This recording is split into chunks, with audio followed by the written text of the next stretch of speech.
मुस्कान, अंशुल, तुम दोनों को पता है ना अगले हफ्ते तुम्हारी दादी माँ का श्राद्ध है। तुम दोनों को टाइम पर वापस आना है। सुबह सुबह पंडित जी हवन के लिए आ जाएंगे, ठीक है? ठीक है मम्मी, हम नानी के घर से जल्दी लौट आएंगे। आप तो जानती ही हो, दादी माँ के जाने के बाद अब नानी माँ ही है जो हमें प्यार करती हैं। वैसे भी अब मेरा कॉलेज कंप्लीट हो गया है, यहाँ पर मैं बहुत बोर हो गई हूँ। कुछ दिन नानी माँ के साथ रहूंगी तो उन्हें भी अच्छा लगेगा। हाँ, मम्मी और मामा जी ने स्पेशल मुझे भी आने के लिए कहा है। वो बोल रहे थे कि विक्की भैया कुछ दिनों के लिए मनाली घूमने गए हैं, तो मामा जी दुकान पर अकेले हैं, तो उनके साथ दुकान पर बैठ जाऊं। ठीक है, तो मैं तुम दोनों को स्टेशन पर छोड़ आता हूँ, पर अगले मंडे मॉर्निंग में आ जाना पूजा से पहले। सुनील की माँ का 3 साल पहले देहांत हो गया था, इसलिए 2 सालों से सुलोचना अपनी सास कल्याणी देवी का श्राद्ध पूरे रीति रिवाज से करती आ रही थी। इस बार मुस्कान और अंशुल को 1 हफ्ते के लिए अपनी नानी के घर सहारनपुर जाना पड़ा। अंशुल और मुस्कान अपनी नानी के घर पहुंच जाते हैं। दोनों को वहां रहते हुए कुछ दिन बीत गए थे। वो दोनों दिल्ली आने की तैयारी कर रहे थे। उधर सुनील और सुलोचना भी कल्याणी देवी के श्राद्ध की तैयारी कर रहे थे, पर सुलोचना के मन में उलझन थी। सुनो जी, क्या हम ये सब ठीक कर रहे हैं? हम माँ का श्राद्ध कर रहे हैं। क्या करें सुलोचना, दुनिया की नजरों में तो हमें ये सब करना ही पड़ेगा। हम लोगों को सच नहीं बता सकते। तुम तो जानती हो, हमने माँ को बहुत ढूंढा था, पर माँ हमें कहीं नहीं मिली। इसीलिए तो हम उन्हें मरा हुआ जानकर उनकी आत्मा की शांति के लिए श्राद्ध करते हैं। अगर वो जिंदा होती तो वापस लौट आती। मैं भी क्या करती, उनकी उम्र हो चली थी। हर समय वो परेशान करती थी, जब देखो तब बीमार रहती थी। हम तो उन्हें वृद्धाश्रम छोड़ने के लिए घर से लेकर गए थे, पर पता नहीं न जाने वो कार में से निकलकर कहाँ गायब हो गई, और आज तक उनका कुछ पता नहीं चला। तुम्हारी बात सही है सुलोचना, पर क्या हमें बच्चों को इस बारे में बताना जरूरी नहीं है? हम तो बच्चों को घर से यही कहकर गए थे कि हम माँ जी को तीर्थ यात्रा पर ले जा रहे हैं, और वापस आकर मैंने बच्चों को यही कहा था कि उनकी दादी गंगा नदी में डूब गई और उनकी डेड बॉडी नहीं मिली। बस बच्चों ने मेरे से उसके बाद इस बारे में सवाल नहीं किया। दुखी तो हुए थे, पर वक्त के साथ अब 3 सालों में वो भी अपनी दादी को भूल चुके हैं। खैर छोड़ो, सुबह बच्चे आ जाएंगे, फिर माँ जी का श्राद्ध कर देंगे। जाओ तुम जाकर श्राद्ध का सामान ले आओ। सुनील और सुलोचना की हरकत से उनके बच्चे अनजान थे। अगले दिन कल्याणी देवी का श्राद्ध था। घर में पंडित को बुलाया गया और सभी धार्मिक विधियों की तैयारी की गई। सबने पारंपरिक वस्त्र पहने। श्राद्ध के लिए भोजन की तैयारी की गई। तभी मुस्कान और अंशुल भी आ जाते हैं। उन्हें देखकर सुनील और सुलोचना बहुत खुश थे। मम्मी, हम सही समय पर आए हैं ना? दादी का श्राद्ध अभी पूरा तो नहीं हुआ ना? नहीं नहीं बच्चों, अभी नहीं। अभी तो पंडित जी ने श्राद्ध की पूजा शुरू की है। मम्मी, हम दादी माँ का श्राद्ध क्यों कर रहे हैं? इसकी क्या वजह है? बच्चों, हम दादी माँ का श्राद्ध इसीलिए कर रहे हैं ताकि तुम्हारी दादी माँ की आत्मा को शांति मिले और उन्हें स्वर्ग की प्राप्ति हो, वो वहां पर खुश रहें। पर माँ, श्राद्ध तो मरे हुए लोगों का किया जाता है ना, जिंदा लोगों का तो नहीं। हाँ बेटा, तुम्हारी दादी माँ स्वर्ग सिधार चुकी हैं। वो इस दुनिया में नहीं है, इसीलिए हम उनका श्राद्ध कर रहे हैं। मम्मी बस करो ये नाटक करना। हमें सब सच्चाई पता चल चुकी है। दादी मरी नहीं, जिंदा है। आप एक जिंदा इंसान का श्राद्ध कैसे कर सकती हो? अंशुल, दादी को अंदर ले आ। अंशुल की दादी यानी कि सुलोचना की सास जिंदा थी। सुलोचना अपनी जिंदा सास का श्राद्ध करती आ रही थी, वो भी पिछले 3 सालों से। सुनील और सुलोचना कल्याणी देवी को जिंदा देखकर हैरान रह जाते हैं। दादी, देखा आपने, आप जिंदा हो, फिर भी मम्मी पापा आप दोनों का श्राद्ध कर रहे हैं। इन्हें तो ये तक नहीं पता कि आप जिंदा हो या मर गए। इन्हें तो बस श्राद्ध करने से मतलब है। दादी माँ ने हमें बता दिया है कि आज से 3 साल पहले आप दोनों दादी माँ को जानबूझकर तीर्थ यात्रा के बहाने वृद्धाश्रम में छोड़ने के लिए गए थे, पर रास्ते में दादी माँ पानी पीने के लिए उतरी तो आप दोनों ने वहीं छोड़कर घर लौट आए और हमसे झूठ बोल दिया कि दादी माँ इस दुनिया से चली गई। दादी माँ इतनी परेशान हो चुकी थी कि वो वापस घर ही नहीं आई। वो तो अभी भी नहीं आ रही थी। हम उन्हें जबरदस्ती लाए हैं। दादी माँ हमें सड़क पर भूखी प्यासी दिन गुजारती हुई मिली। सोचो उन पर क्या बीत रही होगी। हम दोनों तो हैरान ही हो रहे थे कि दादी माँ जिंदा है। आप दोनों इनका श्राद्ध कर रहे हो। जीते जी तो आप इनकी कदर नहीं कर सके और दिखावे के लिए उनका श्राद्ध कर रहे हो। अरे जीते जी मम्मी दादी की सेवा कर लो। मरने के बाद तो सब याद करते हैं। जो जीते जी कदर करे वही तो असली रिश्ता होता है। मम्मी एक बात बताओ, अगर मामा जी नानी माँ के साथ ऐसा करते, उन्हें घर से निकाल देते और नानी माँ के साथ ऐसा व्यवहार होता, तो आप क्या करती? हाँ, कल्याणी की आंखों में आंसू भरे हुए थे। उसके अपने बेटा बहू उसका श्राद्ध कर रहे थे, जबकि वो जिंदा सामने खड़ी थी। सुनील और सुलोचना की आंखों में आंसू आ जाते हैं। दादी माँ, चलो, अब हम यहाँ नहीं रहेंगे। हम आपके साथ रहेंगे। हम दोनों अब इस लायक हैं कि हम दोनों नौकरी कर सकते हैं। अब हम आपके पास कभी नहीं लौटेंगे मम्मी पापा। नहीं नहीं मेरे बच्चों, ऐसा मत कहो। तुम दोनों चले जाओगे तो हमारा क्या होगा? हमें माफ कर दो माँ जी। माँ, न जाने हमारी मति फिर गई थी, हमने तुम्हें ढूंढने की भी कोशिश नहीं की। मैं तो पापी हूँ माँ, मैंने तुम्हें वृद्धाश्रम में छोड़ने का विचार किया ही था, कैसे पता नहीं, जबकि मैं जानता हूँ आगे चलकर मेरे बच्चे भी बड़े हो रहे हैं, हम भी तो कभी बूढ़े होंगे, पर हम ये समझ रख ही नहीं पाए। रो मत मेरे बच्चों, कोई बात नहीं। और वैसे भी मेरे तो अब जिंदगी के आखिरी दिन कट रहे हैं, मैं तुम लोगों के साथ, बच्चों के साथ गुजार लूंगी। तुम सबको देख लिया तो मुझे सुकून मिला, मेरे बच्चे मुझे मिल गए, मुझे और क्या चाहिए। पता नहीं मेरी जिंदगी कब तक है। नहीं माँ जी, ऐसा मत कहो, अभी मुझे आपकी बहुत सेवा करनी है, बस मुझे माफ कर दो, मैं बहुत शर्मिंदा हूँ। पहले ही मैंने सीख लिया है कि हम जीते जी अपने बड़ों की जितनी सेवा कर सकते हैं उतनी कर ले, क्योंकि हमारे बड़े ही तो हमारे आदर्श होते हैं। हमें अपने बड़ों का सम्मान करना चाहिए, जीते जी अपने बड़ों की सेवा जरूर करनी चाहिए, उनसे प्रेम रखना चाहिए। आज बच्चों ने हमें ये सब सिखा दिया है। मुस्कान और अंशुल ने सचमुच उस दिन अपनी दादी को घर लाकर अपने मम्मी पापा को सही राह दिखा दी। इस कहानी से हमें यही शिक्षा मिलती है कि मरने के बाद हम अपने पितरों का श्राद्ध तो बहुत श्रद्धा के साथ करते हैं, तो जीते जी उनकी सेवा पूरे मन से क्यों नहीं करते? उनके मरने के बाद उनका श्राद्ध करके उन्हें सम्मान देते हैं, तो जीते जी क्यों नहीं? हमारे बड़े बुजुर्ग हमारे लिए आदर्श होते हैं, इसलिए हमें सदैव अपने बड़ों का सम्मान करना चाहिए। ये कहानी हमें यही शिक्षा देती है। अरे तू चिंता मत कर, शाम को दामाद जी से कहना ऑफिस जाते समय यहाँ होते जाएंगे। मैं कढ़ी चावल बनाकर रखूंगी, तू रात में कुछ मत बनाना। तेरा कढ़ी चावल खाने का मन है तो आज तू माँ के हाथों की कढ़ी चावल ही खाना, ठीक है? सुनो जी, रवि के पापा,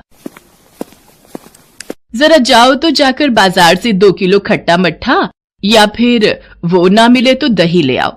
प्रेरणा के घर शाम को कढ़ी चावल बनाकर भेजने हैं, दामाद जी आएंगे तो ले जाएंगे। राजरानी, कभी कभी उपासना बहू की पसंद का भी कुछ बना लिया करो, ये मत भूलो। बेटी के साथ साथ तुम्हारी बहू भी गर्भवती है। कल उपासना बहू ने भरवा बैगन तुमसे पूछा था बनाने के लिए, तो तुमने बोल दिया कि कोई और सब्जी बना लो, तुम्हें भरवा बैगन नहीं पसंद। बस बस बहुत हो गई बहू की तरफदारी। मुझे पता है बहुओं को कितनी छूट देनी चाहिए और कितनी नहीं। ज्यादा सिर पर चढ़ाऊंगी ना तो मेरे लिए ही गलत होगा।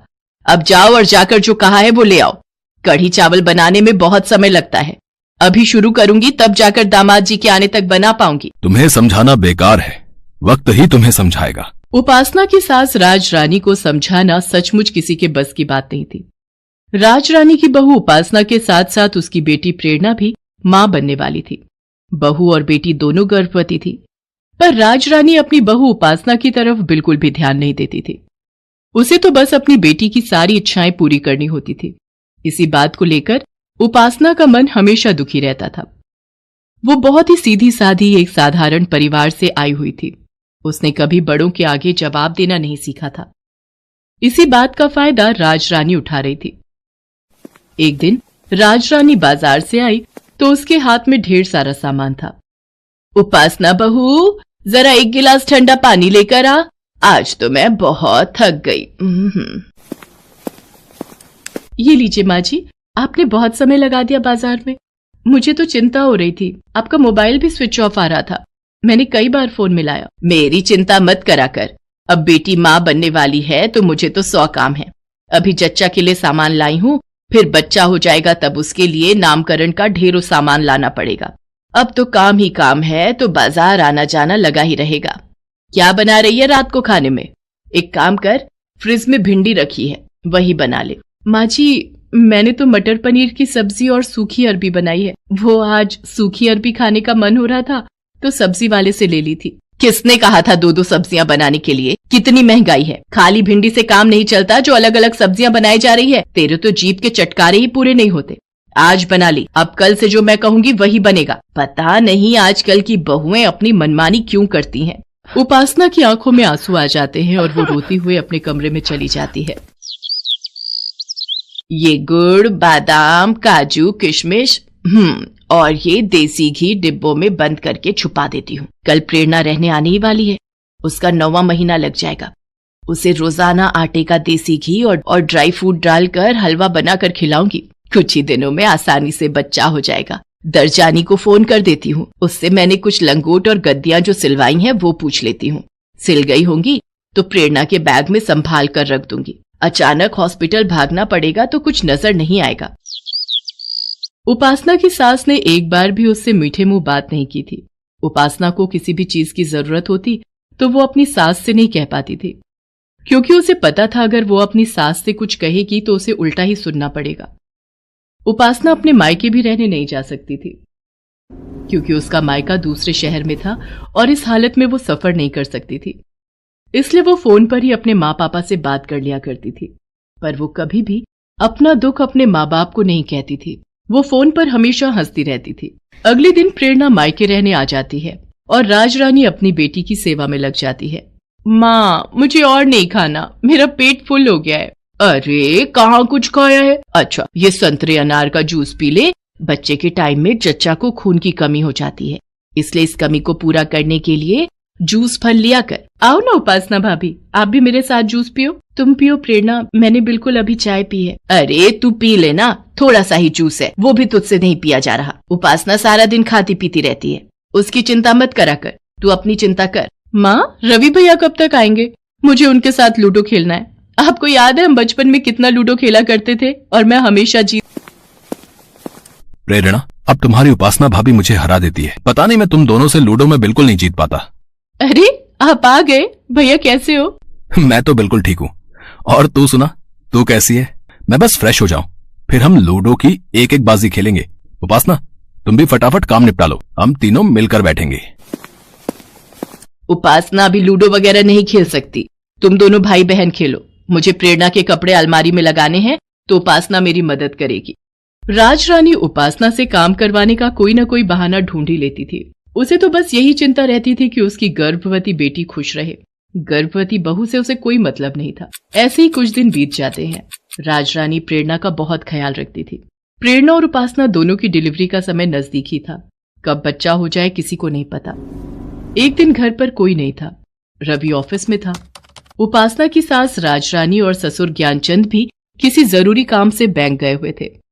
अचानक पीछे से प्रेरणा को लेबर पेन शुरू हो जाता है। आह, भाभी भाभी, मुझे बहुत तेज दर्द हो रहा है। लगता है मेरे लेबर पेन शुरू हो गए हैं। हे भगवान, अब मैं क्या करूं? मुझे ही प्रेरणा को हॉस्पिटल ले जाना होगा। प्रेरणा, तुम चिंता मत करो, मैं रोड से किसी ऑटो वाले को बुलाकर लाती हूँ। प्रेरणा खुद इस हालत में नहीं थी कि तेजी से चल सके, पर वो हिम्मत करके किसी तरह ऑटो वाले को रोकती है और प्रेरणा को ऑटो में हॉस्पिटल लेकर जाती है। घबराहट से उपासना की खुद की तबीयत बिगड़ जाती है। डॉक्टर, मेरी ननद की हालत। ओके, मैं नहीं चेक कर लेती हूँ, आप अपने आप को संभालिए। सिस्टर, पेशेंट को लेबर रूम में एडमिट कीजिए। उपासना की हालत बहुत खराब थी। वो रवि को फोन करती है। इतनी देर में राजरानी और ज्ञानचंद भी हॉस्पिटल आ जाते हैं। बधाई हो, पेशेंट की बेटी हुई है। जच्चा और बच्चा दोनों ठीक हैं। क्या मेरी नाती हुई है? मैं नानी बन गई। सिस्टर, मेरी वाइफ उपासना जो मेरी बहन को लेकर आई थी वो कहाँ है? देखिए, उनकी हालत बहुत खराब है। उनका ब्लड प्रेशर बढ़ गया है, जिस कारण हमें उनका ऑपरेशन करना होगा। डॉक्टर बस ऑपरेशन रूम में जा ही रही हैं। डॉक्टर, हमारी बहू कैसी है? वो ठीक तो है ना? देखिए, हमें जल्दी ही ऑपरेशन करना होगा। टेंशन की वजह से उनका बीपी बढ़ गया था, जिस कारण नॉर्मल डिलीवरी करना उनकी जान के लिए खतरनाक होगा, इसलिए हम उनका ऑपरेशन करेंगे। प्रेरणा को होश आ जाता है और वो राजरानी को सारी बात बताती है कि किस तरह से उपासना ने उसे हॉस्पिटल में एडमिट करवाया। राजरानी को अपने किए पर बहुत पछतावा होता है और वो अपनी बहू उपासना के लिए हॉस्पिटल में बनी भगवान गणेश की मूर्ति के सामने प्रार्थना करती है। उसकी आंखें आंसुओं से भरी हुई थी। इतनी देर में सिस्टर दौड़ती हुई आती है और बताती है कि उपासना के बेटा पैदा हुआ है, जिसे सुनकर सब लोग बहुत खुश होते हैं।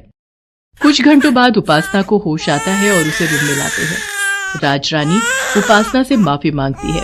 मुझे माफ कर दे उपासना बहू, मैंने तेरे साथ अच्छा व्यवहार नहीं किया, पर तूने फिर भी एक बहू और भाभी होने का पूरा फर्ज निभाया। माँ जी, मुझे आपका प्यार मिल गया। आपका प्यार मेरे लिए अनमोल है और आप सबकी सेवा करना तो मेरा धर्म है। जीती रह मेरी बच्ची। उस दिन के बाद राजरानी अपनी बहू और अपनी बेटी दोनों को बराबर का प्यार और दर्जा देने लगी।